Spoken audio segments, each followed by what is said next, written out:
Kabla sijamaliza sasa nachomekea yale ya kwangu ambayo sasa nasema kwa nidhamu ya kutunza muda. Alafu nitarudi kwa Mheshimiwa Rais.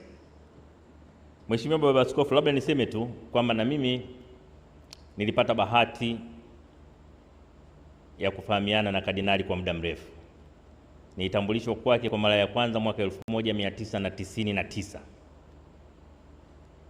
na nikawa kijana wake wa kiroho tangu anapofariki. Mara ya mwisho anapoondoka kwenda nchini India kwa matibabu, alinitafuta na kunijulisha safari yake, na mimi nilikwenda kumuaga airport.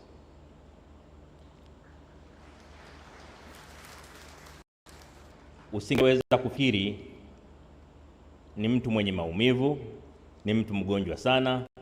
Alisimama, alitembea na mimi zaidi ya hatua 20 akinionyesha ambavyo bado ana dhamira ya kuendelea kuishi.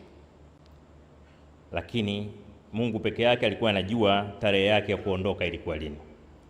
Mheshimiwa Baba Askofu Ruwaichi, tarehe 12 mpaka 15, Mheshimiwa Rais wa Jamhuri ya Muungano wa Tanzania Dr. Samia Suluhu Hassan alikuwa na safari ya kikazi nchini Ethiopia.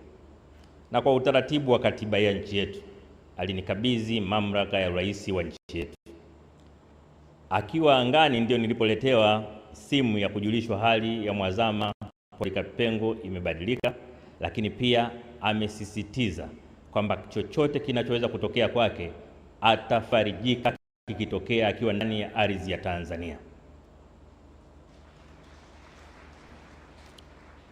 Na nilipoombwa kusaidia ufanikishaji, nilipoambiwa kuna changamoto kidogo ya usafiri, kwa kuwa nilikuwa nimekabidhiwa rungu kwa mamlaka ya urais ninayo mimi wakati huo, nikasema mbona jambo dogo hili?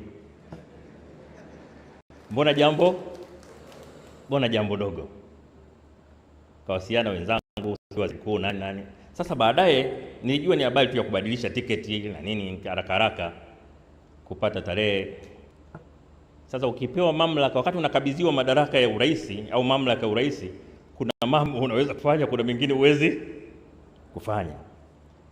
Ilipokuja taarifa kwamba kwa hali yake namna ya kumrudisha nyumbani kwa muda anaotaka yeye kuwahi, lazima kukodi ndege ya ambulance. Sasa hapo kwenye ndege ya ambulance, hayo madaraka ya urais yakataka kunitokea puani. Hapo washauri wakasema ikifika hapo sasa, hapo lazima rais afanye maamuzi. Basi nikamwandikia rais wetu ujumbe mrefu kumweleza mchango wa miaka 35 Kardinali Pengo. Alifanya hivi. Mwisho rais akasema makamu, mbona unazunguka sana, sema shida ni nini? Nikamwambia shida ambulance. Rais Samia akasema nimeridhia, fanyeni mchakato, ifanyike haraka sana.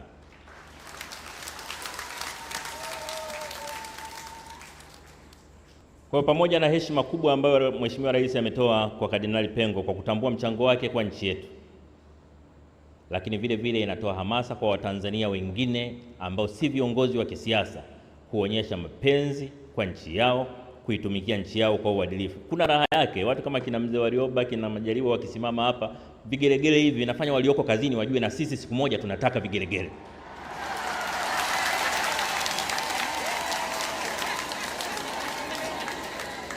Lakini pia kujua kwamba nchi hii kila mtu ana nafasi na wajibu wa kuitumikia.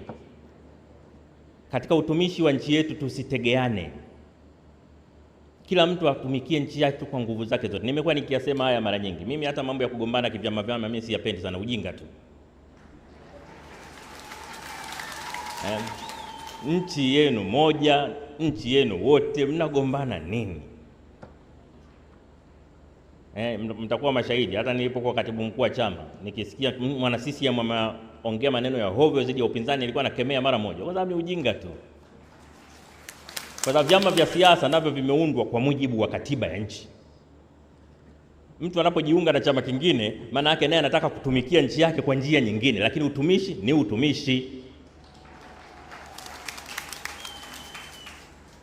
Kwa hiyo nitumie jukwaa hili kuwaombeni sana waumini na Watanzania wote kutambua kwamba tuna wajibu wa kipekee. Tunamheshimu sana Kardinali Pengo kwa kazi kubwa aliyofanya, na hasa kwenye kuanzisha majukwaa ya imani mbalimbali katika nchi yetu.